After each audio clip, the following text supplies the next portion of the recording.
Japan is losing 2 people for every baby born. That's not a typo. While you watch this intro, Japan's population dropped by 12 people. 12!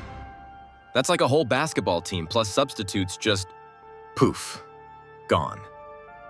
I'll show you how the world's 3rd richest country is speedrunning its own extinction with 3 strategies so catastrophically stupid they're accidentally genius. Strategy number 3 involves 9 million empty houses that could literally save the economy, if anyone wanted them. Which nobody does. Because they're haunted. Not by ghosts, by spreadsheets. And yes, Tokyo, unthinkable Tokyo, is dying too. The city with more people than Canada is somehow running out of humans. Make it make sense. Meet Kenji. In 1990, he was a salaryman in Tokyo making the equivalent of $120,000 a year in today's money. His company had just bought Rockefeller Center. Not rented, bought, like walking into Best Buy and purchasing the whole store because you needed a phone charger. Japanese companies owned half of Hawaii. The other half was scared. The Nikkei stock index made the S&P 500 look like a kid's lemonade stand that only accepts monopoly money. Their economy was so hot, American MBAs were learning Japanese to stay relevant. Now Japanese kids are learning Chinese. That's like Lakers fans suddenly buying Warriors jerseys. You know shit went sideways. Then some absolute madman at the Bank of Japan said, "What if we just raised interest rates 5 times in 2 years?" This is like curing a headache with a sledgehammer. To the face, repeatedly. Japan's economy was so massive, Tokyo real estate was worth more than all of America. Not California, not New York, all of America. The Imperial Palace grounds alone were valued higher than California. One garden in Tokyo could have bought the entire state where Hollywood lives. And then they thought, you know what? Let's wreck this up spectacularly. Here's the first strategy they tried to fix this. But first, you need to know why a Harvard economist called it economic suicide by spreadsheet. Because when smart people do dumb things, they do them with Excel. 3 decisions destroyed everything. And they're still doing all 3. Like touching a hot stove, screaming, then touching it again because maybe this time it'll be different. Let me tell you who tried to warn them. Nobel Prize winner Paul Krugman literally flew to Tokyo in 1998 to stop this. Imagine being so worried about someone else's economy you buy a plane ticket. He said, and this is a real quote, "Japan is heading for a deflationary spiral that could last decades." They gave him tea, a polite bow, and absolutely ignored everything he said. It's like your friend warning you about your toxic ex and you're like, but they changed. They didn't change. Every economics textbook says when birth rates drop, increase immigration. Japan said, what if we just didn't and invented robots instead? We don't need foreigners. We have technology. Cool, are you gonna date the robots? Because that's not solving the birth rate problem. Turns out, sometimes being stubborn works. Until it really doesn't. Like eating only pizza for a month. Week 1, living the dream. Week 4, your body is filing a lawsuit against you. Strategy number 1 was keeping interest rates at 0 for 25 years. 25 years. That's longer than most marriages. That's longer than it takes to raise a human from birth to failed YouTube career. I'll explain why this created zombie companies soon, but strategy number 2 is even more insane. It's like strategy 1 had a baby with mathematical impossibility. Spoiler alert, the economists were right, but it took 30 years to prove it. That's dedication to being wrong. That's like insisting the Earth is flat while literally orbiting it in a spaceship. Before I reveal which country this actually helps, because plot twist, it's not Japan. Understand this. What they did next should have triggered a revolution. Instead, it triggered something worse. They triggered acceptance, which is like your parents being disappointed but not even angry anymore. Japan really said, hold my sake, and decided to pay people 50% of their salary to do nothing, forever. Not unemployment, not temporary assistance, permanent corporate welfare for humans who show up to offices and pretend to work. It's like paying someone to be an NPC in real life. While America was inventing the iPhone, Japan was perfecting the art of corporate welfare for companies that should have died in 1995. These businesses are deader than disco, but still getting paychecks. It's weekend at Bernie's, but for entire corporations. Check this out. Birth rate below replacement since 1974? Check. More deaths than births since 2005? Check. More adult diapers sold than baby diapers since 2011? Check. No problem, apparently? Big check. That last one about diapers, that's not a joke, that's real. Pampers looked at their Japan sales data and went, Should we make these in adult sizes? And now they do. Capitalism finds a way. Krugman published a paper titled Japan's Trap, warning this would create a lost generation. They created 3 lost generations instead, overachievers even in failure. Strategy number 1 in detail. Zero interest rates for 25 years created zombie companies. Businesses that can't die because money is free, but can't grow because they're already dead. It's like keeping your racist uncle on life support because taking him off would upset grandma, but he's been in a coma since Friends was on TV. 15% of Japanese companies are zombies. 15%. That's like 1 in 7 businesses being the corporate equivalent of a ghost that doesn't know it's dead. Bruce Willis in The Sixth Sense, but with spreadsheets. But strategy 2 is what really broke the country. And by broke, I mean they literally invented new math where debt doesn't matter. What happened changed how humans think about economics. Let me tell you about the one man who bet Japan would become the richest dying country on Earth. Because that's a bet you can make, apparently. Kenji had 3 kids in the 1990s.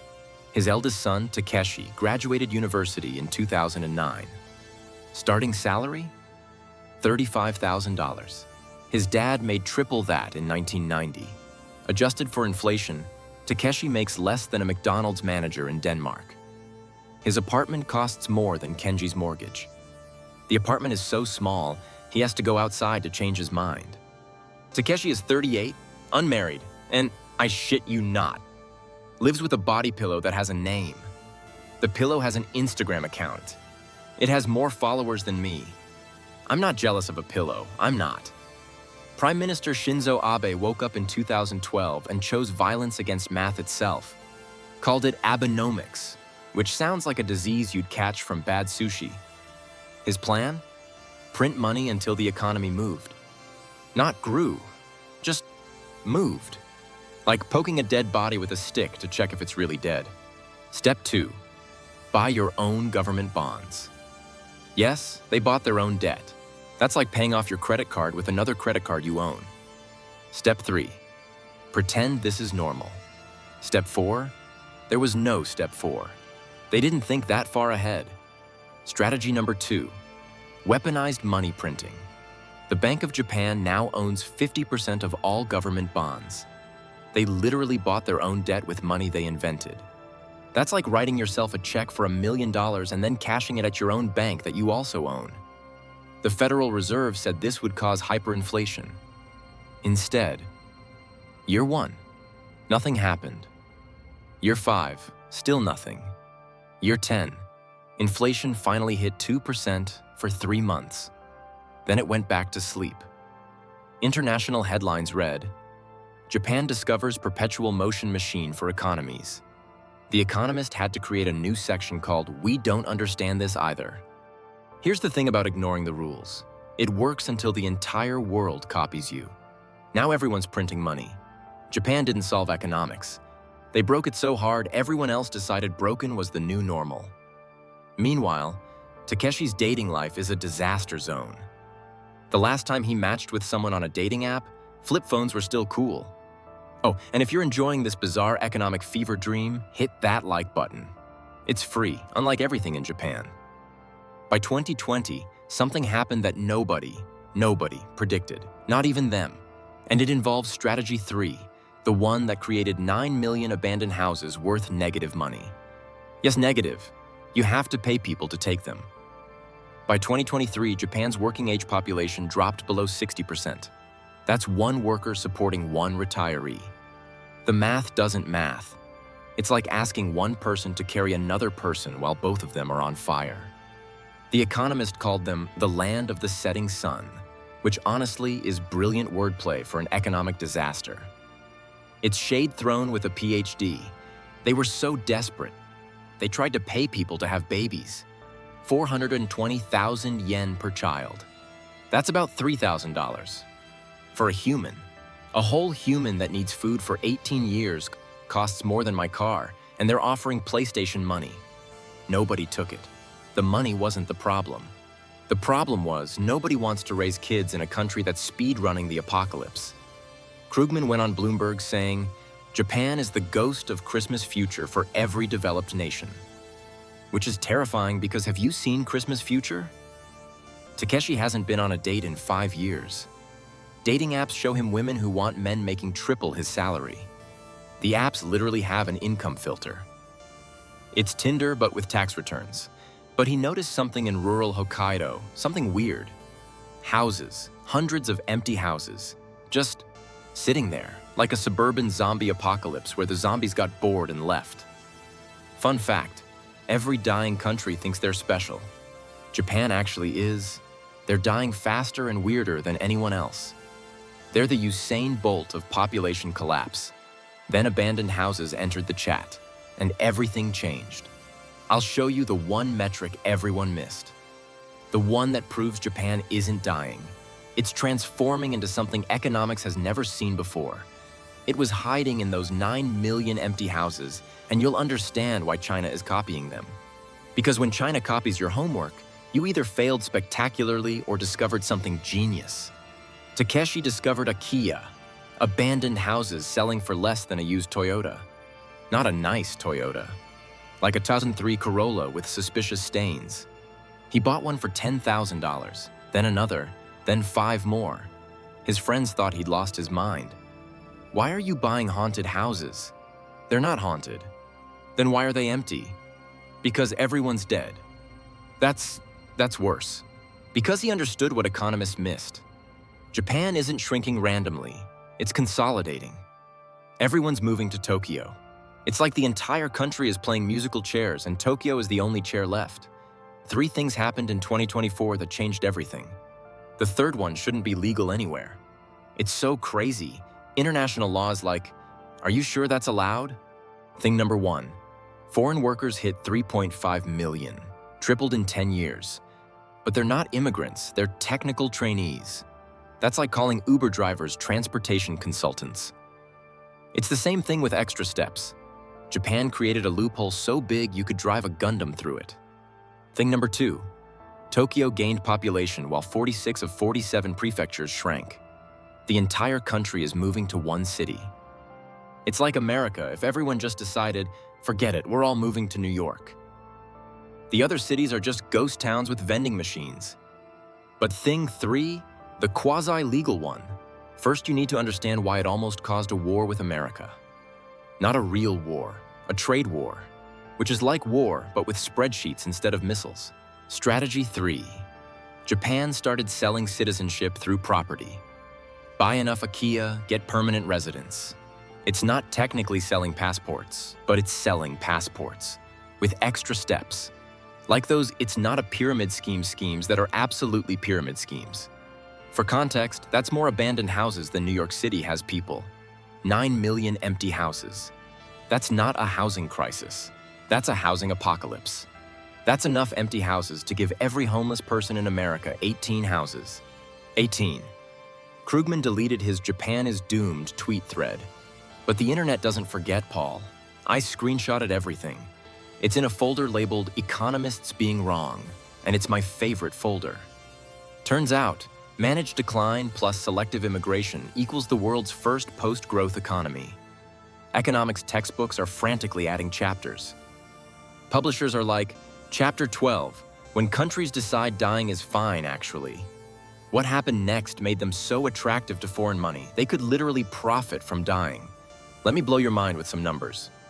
2023, stock market hits all-time high while population shrinks. That's like being the most popular kid in school while actively telling everyone you hate them. 2024, 36 million tourists. That's tourists, not residents. People literally flying in to see a country die in real time. Dark tourism reached a new level. 2025. Corporate profits at record highs for 5 straight years, with 900,000 fewer people annually. The math is mathing in ways math shouldn't math. Japanese workers went from 80-hour weeks to still 60-hour weeks, but with higher pay because there's nobody to replace them. It's supply and demand, but depressing. Remember Takeshi? He owns 14 Akiya now, rents them on Airbnb to foreigners seeking authentic Japan, makes $200,000 annually. From abandoned houses. He's a slum lord, but for ghosts. Still single, though. The body pillow doesn't count, Takeshi. Let me break down the math that broke economists' brains. Population? Down 550,000 annually. That's like deleting Wyoming every year. GDP per capita? UP 3%. How? Unemployment 2.5%, basically zero, because everyone's either working or dead. Nikkei index, 40,000, highest ever. Ever. Time to achieve this, while literally disappearing as a nation. Krugman now teaches a course on post-growth economics, the Japanese model. The absolute shamelessness. That's like the Titanic captain teaching swimming lessons. When your stock market peaks while your country is vanishing, you're either in a bubble or you've discovered something nobody else understands. Japan discovered that dying can be profitable if you charge admission. But wait, it gets more paradoxical. Because of course it does. This is Japan. They turned paradox into a business model. Right now, Italy is doing the exact same thing. €1 houses in Sicily. You can't buy a candy bar for that, but you can buy a house, a whole house, with walls and everything. I'll show you how to profit, but first, today Japan has $3 trillion in foreign reserves while owing 260% of GDP to themselves. It's like owing your left-hand money with your right hand. They could buy Greece with pocket change.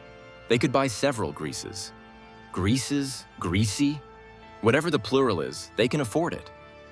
Now everyone's trying to copy them. South Korea, Italy, even Germany is eyeing their playbook. It's like everyone watching someone jump off a cliff, survive, and thinking, maybe cliffs aren't that bad. 17 countries have shrinking populations. 16 are panicking. Japan? Japan's selling tickets to watch itself shrink. They missed that decline can be profitable if you monopolize the decline. Japan owns its own debt, controls its currency, and sells its decay as cultural authenticity. It's genius disguised as disaster. It's like selling your house while it's on fire, but marketing it as a unique warmth experience. Krugman? He bought property in Kyoto through an Akiya program, the same program he said would destroy Japan. I have the receipts. The hypocrisy is chef's kiss perfect.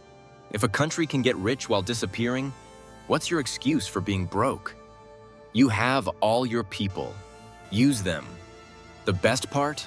They're accelerating the strategy. They're dying faster, on purpose. It's like watching someone lose a race and deciding to run backwards. Here's the part that affects you directly. The same opportunity exists right now in 3 countries, and I'm about to show you exactly where. Your geography teacher is about to become your financial advisor. I interviewed Takeshi. He said, everyone thought Japan was dying, but dying things are cheap. I bought the corpse before it became vintage. That's actually brilliant. Morbid, but brilliant. You can't shrink your population for profit. That's genocide and it's frowned upon. But you can. 1. Buy abandoned property in dying regions. Portugal's interior has houses under $20,000. That's like 2 months of San Francisco rent for an entire house. Forever. 2. Invest in automation companies serving aging populations. Japanese elder care robots are a $50 billion industry by 2030. Robots taking care of old people. The future is weird. 3. The quasi-legal thing.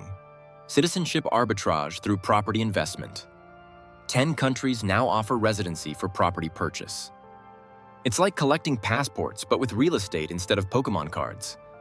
Right now, Italy has 2 million abandoned houses. Portugal's interior is 80% empty. That's not a country, that's a suggestion of a country. Greece is paying people to move to islands. They're literally bribing humans to exist there. Same problems as 1990s Japan, same potential 30-year profit window. The difference between dying and transforming? Dying countries panic. Transforming countries profit from the panic. Japan turned panic into a business model. You could literally buy a village in Italy tomorrow for less than a Tesla. A whole village. You could be mayor of your own personal ghost town. You won't do it, but you could. And that's what's crazy. Speaking of crazy, if you've made it this far into this economic fever dream, comment Akiya below. Let's see how many of you are now Googling abandoned houses for sale in another tab. Before you go, there's one more thing about Strategy 3 that I haven't told you. It's happening in America right now, and if you know where to look, Detroit. The answer is Detroit. You're welcome. Takeshi just sold his Akiya portfolio to a Chinese investment firm for $3.2 million. 15 years from unemployable graduate to multimillionaire. Because one country decided demographics are negotiable. Death is negotiable. Math is negotiable. Everything's negotiable if you're weird enough about it. Remember when I said Japan was speedrunning extinction? They're actually speedrunning evolution, from growth economy to decline economy. They're not dying, they're metamorphosing, like a butterfly, if butterflies were made of debt and sadness. Those 3 strategies, they're being copied by South Korea, Strategy 1, Europe, Strategy 2, and Canada, Strategy 3. The whole world is copying Japan's homework, not realizing Japan was making it up as they went along. Krugman was wrong about everything, except one thing he said last week. Japan didn't solve economics, they invented new economics. Which is like saying they didn't cure cancer, they made friends with it. You can keep believing growth is mandatory, or you can be the weirdo who profits from decline. Japan's proving decline is just growth in reverse. It's like playing a video game backwards and somehow still winning. Your call. Next week, how Detroit turned urban decay into a $10 billion real estate play. Spoiler, it involves Chinese investors and an economist who went to jail for insider trading. Because of course it does. Subscribe if you like learning how dying economies accidentally get rich. Comment Akiya if you're Googling abandoned houses right now. I know you are. Your search history doesn't lie. Economics but fun, making you smarter while everyone else panics about problems that are actually opportunities. Because in the end, every crisis is just a really complicated opportunity wearing a scary mask. Oh, and Japan. They just announced strategy number 4. It involves AI replacing 40% of their workforce. And they're excited about it. Less people? No problem. We'll just delete the jobs too. The absolute mad lads. They're not just embracing the apocalypse, they're franchising it. Peace out, future abandoned house owners. May your Akiya be haunted by profits, not ghosts. Although in Japan, the ghosts probably pay rent too. They're very polite ghosts.